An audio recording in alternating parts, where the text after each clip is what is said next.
Olá pessoal, estou aqui mais uma vez para cumprir a minha promessa de trazer uma questão por semana de história de Pernambuco para o concurso da Polícia Militar de Pernambuco. Hoje, 30 de julho de 2022. Antes de começar a resolução, eu quero mandar um grande abraço para os meus alunos, os alunos do curso preparatório Vibra Mike, lá em Prazeres, e também os alunos de um projeto social do 6º Batalhão da Polícia Militar, daqui também de Pernambuco, também em Prazeres. Vamos lá para a questão. Eu estou usando o caderno 01 do último concurso, que foi em 2018, do concurso da Polícia Militar de Pernambuco. E a questão diz o seguinte: aqui tem um texto de um grande historiador pernambucano, de Evaldo Cabral de Melo, e o texto é bem interessante, porque traz algumas coisas que você não pode ir para o concurso sem saber. Diz assim: curiosamente, a modalidade inicial que o sentimento nativista assume nas crônicas do primeiro século de colonização, 1532 a 1630, não consiste, como ocorrerá adiante, na afirmação da originalidade da nova terra, mas ao contrário, no orgulho pela lusitanidade que já caracterizaria a vida cotidiana nos primeiros núcleos de povoamento. Aqui ele está dizendo que no começo da colonização pernambucana, os colonos não se viam como brasileiros. Isso durou mais de 100 anos. Só depois da invasão holandesa foi que começou a aparecer um sentimento nativista aqui de pertencente a essa terra, e em contrário com outra nação. E a pergunta é: em relação ao primeiro século de colonização, assinale a alternativa correta.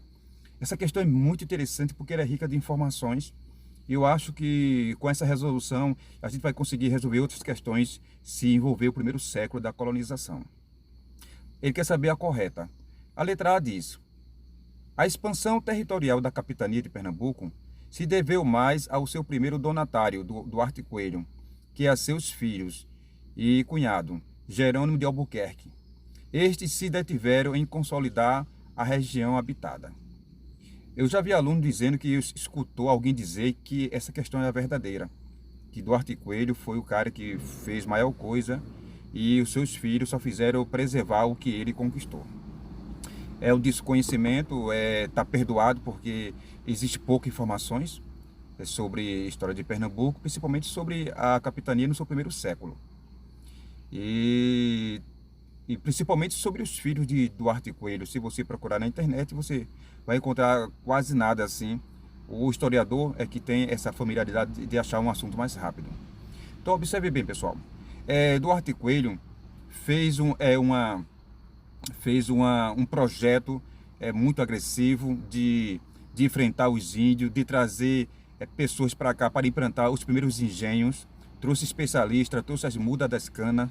Tudo isso ele fez. Conquistou aquela área ali a primeira vila de Igaraçu. Depois ele desceu, foi para Olinda, fez a outra vila. Então você deve ir para o concurso sabendo que primeiro vem Igaraçu, depois vem Olinda. E em Olinda ele estabeleceu a sede. E ele teve dificuldade de conseguir trabalhadores para os engenhos, porque os índios não estava fácil para ele. Então ele começou a pedir ao rei que liberasse o tráfico de escravos para Pernambuco, o tráfico de escravo africano. Mas assim, e ele, depois de algumas décadas aqui, ele voltou para Portugal e o governo ficou na mão da sua esposa, Brites de Albuquerque, que é irmã de Jerônimo de Albuquerque. Você precisa saber dessas informações porque ela tem muito a ver com o que a gente vai ver adiante. Então, depois que ele morre lá em Portugal, ele não voltou mais porque ele foi. O filho dele é o segundo donatário, Duarte de Albuquerque Coelho. Esse filho dele, logo que ele assumiu, ele teve um projeto mesmo de expansão e de colonização. Duarte Coelho tinha conseguido até mais ou menos o Cabo, mas ainda não estava muito pacificado. Então ele fez um projeto, ele recrutou muitas pessoas, preparou muitas pessoas, ele e o irmão dele, o Jerônimo. E eles fizeram do Cabo até Serinhaém conseguiram pacificar aquela região. Quando digo pacificar, é realmente matar índios ou conseguir forçar os índios a um acordo. Esses índios que eu estou falando são 3 grupos de índios que você tem que saber antes de fazer essa prova. Os 3 grupos de índios que estavam aqui no litoral, estou falando do litoral, não do interior. Esses 3 grupos faziam parte de um mesmo tronco linguístico, que é Tupi. Tupi não é um grupo assim de índios, Tupi tem a ver mais com a língua. Então, os índios da costa do Nordeste, na época da colonização, você tem que saber que a maioria, a grande parte mesmo, era Tupi. Da Bahia, Minas Gerais em diante, aí Guarani. Então, assim, os índios daqui, que eu estou falando, da capitania, era Tabajara, Potiguar e Caetés. O que você tem que saber para fazer essa prova? Que os primeiros aliados dessas 3 tribos, o primeiro grupo aliado foi os Tabajaras. Você sabendo disso vai ajudar muito, porque Caetés e Potiguar resistiram muito, mas muito mesmo aos portugueses. Viraram inimigo dos portugueses. Por isso que sempre que uma potência estrangeira chegava aqui na capitania de Pernambuco, era quase certo essas 2 tribos, ou uma delas, se aliar ao estrangeiro. Então, os ingleses, espanhóis, franceses, holandeses, todas essas tribos estrangeiras que vieram para cá, uma dessas tribos, Potiguar ou Caetés, apoiaram essa tribo para fazer guerra contra os portugueses. Já os Tabajara, não. Os Tabajara, o irmão de Duarte Coelho, o Jerônimo de Albuquerque, que você deve ter ouvido falar, ele casou-se com uma menina, uma índia da tribo Tabajara, e ali foi feita a primeira aliança. Depois disso, foi feito várias alianças com os Tabajara, e logo os Tabajara ajudaram os colonizadores na colonização. Ou seja, essa guerra que os colonizadores portugueses fizeram contra os Caetés e contra os Potiguara teve muito apoio desse grupo chamado Tabajara. Com essa informação você pode ir para o concurso com metade da prova sobre esse assunto já resolvido. Então, voltando ao filho de Duarte Coelho, o Duarte de Albuquerque Coelho, o segundo donatário, ele fez essa expansão do cabo até Serinhaém, pacificando. Depois ele resolveu ir até a fronteira mesmo, até o limite. E você tem que saber que o limite da capitania de Pernambuco ficava em Igaraçu, naquele rio que divide a ilha do continente. Aquele rio, chamado Canal de Santa Cruz, vai até o rio São Francisco, que hoje faz divisa com Alagoas e Sergipe. E como tinha uma linha paralela, ele cortava uma parte onde hoje é Sergipe. Então, o que você deve saber? Que a capitania de Pernambuco tinha essa dimensão toda, que era o atual estado de Pernambuco, juntamente com o estado de Alagoas por completo e parte de Sergipe, do que hoje é Sergipe, do que hoje é Alagoas. Tudo fazia parte do estado, quer dizer, da capitania de Pernambuco.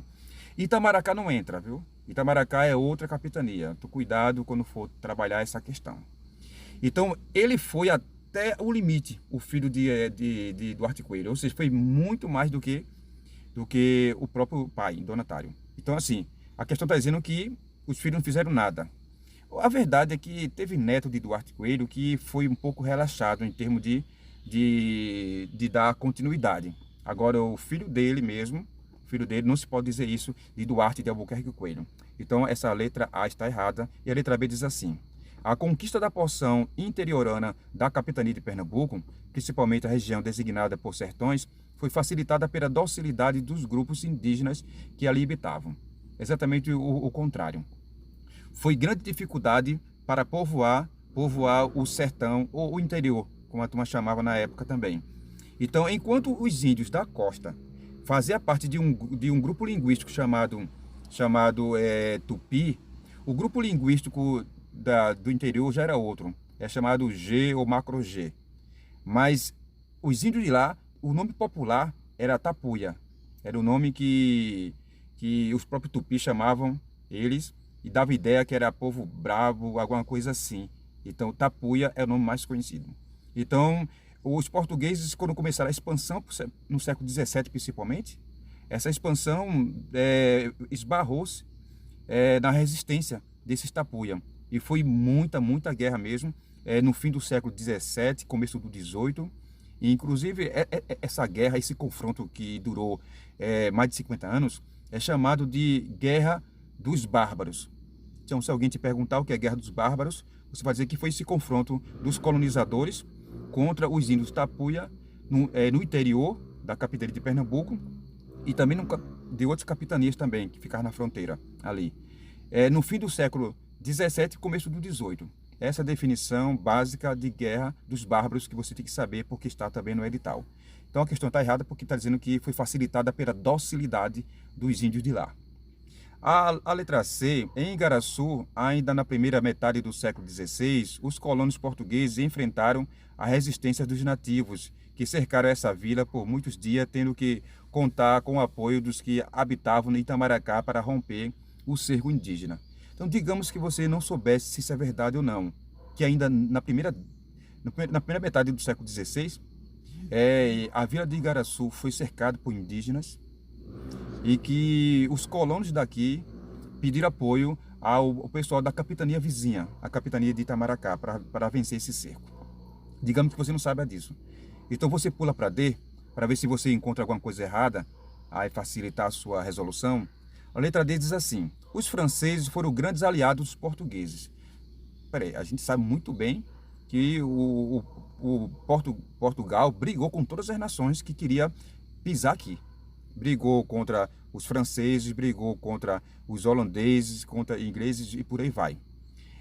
Inclusive a Guiana Francesa, uma hora era do Brasil, outra era da França, porque o norte do Brasil foi muito disputado depois que os franceses foram para Rio de Janeiro, passaram um tempo lá, foram expulsos, aí vieram para o norte.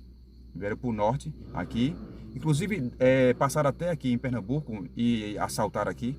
Em Pernambuco, na época do filho de Duarte Coelho, esse rapaz que eu falei agora mesmo, Duarte de Albuquerque Coelho, teve uma invasão aqui dos franceses nessa região. Mas eles foram para o norte, e no norte eles realmente demoraram mais um pouco, inclusive a capital, São Luís, em homenagem ao rei Luís da França. Então, assim, eles eram inimigos, franceses e portugueses eram inimigos, aqui está dizendo que eles eram aliados.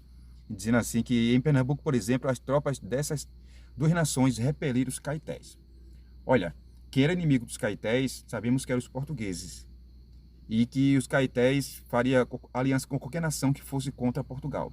Então, os caetés se juntaram aos franceses. Qualquer nação que viesse, Potiguar e Caetés, tem uma grande chance de se aliar a essa potência, como eu falei no início. Então a questão está errada duas vezes. E a letra E diz: como a sociedade era extremamente patriarcal, o comando da capitania de Pernambuco, quando da ausência de Duarte Coelho, ficava sob a responsabilidade de seu cunhado, uma vez que Dona Beatriz de Albuquerque, sua esposa, era considerada inapta à tarefa. Eu falei no começo que quando Duarte Coelho foi para Portugal falar com o rei, quem ficou no lugar no comando da capitania, foi realmente a esposa. Então, mesmo a sociedade sendo patriarcal, esse caso houve aqui em Pernambuco, de que a mulher assumiu a capitania de Pernambuco. E não foi ela não assumiu só uma vez não. O filho dela, o segundo donatário, quando também foi para Portugal, ele deixou também a mãe no comando.